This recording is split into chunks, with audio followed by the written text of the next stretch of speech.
Alright, today we're going to show you how to remove and install a sliding closet door. First thing you want to do is remove the guide at the bottom. It should be secured by a couple of screws.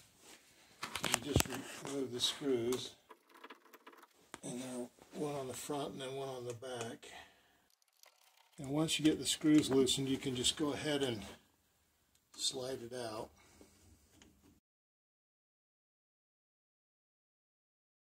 It's a good idea to mark the screws or where the screws were. That way when you reinstall it, you'll know where it's at. You could put a piece of tape down.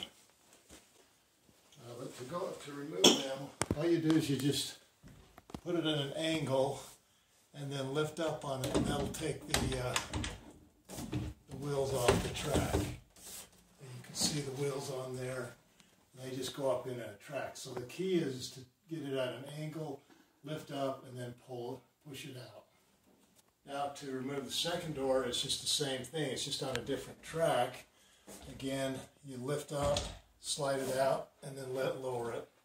You got to watch out for those wheels. You don't want them hitting anything, so you kind of have to lower it a little bit. And that's how you remove them.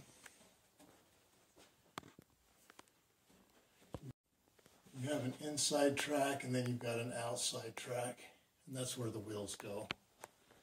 And you'll see that you can make adjustments to the rollers here.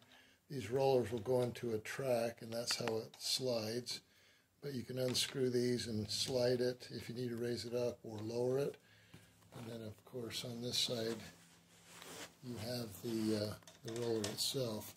Now, where you're going to put the roller is, if you look up here, you can see there's an inside track, and then there's another track, and I'll go ahead and show you how you put the closet door in. So in order to install it, you will want to remove the guide at the bottom.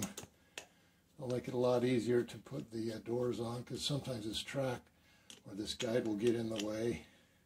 So we'll go ahead and just remove this, and then we'll put it on after we get the doors on.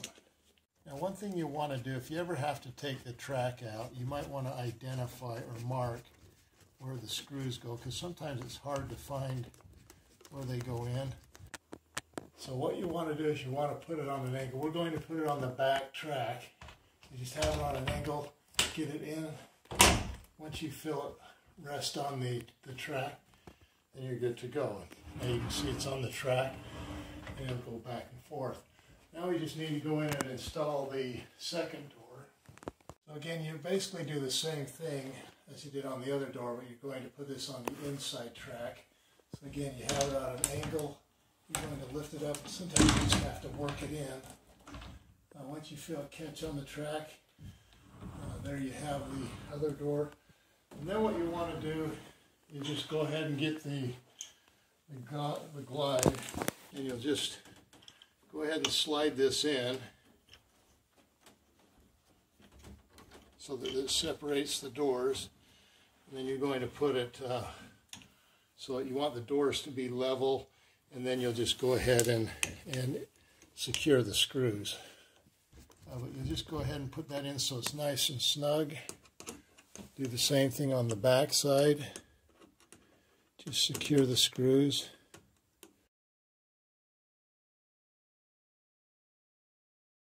And there you have it. Now you've got both doors that will slide, and the guide. You have both doors that will slide, and the guide that will keep it in the right path. Thanks for watching Big Al Repairs, and hopefully you subscribe.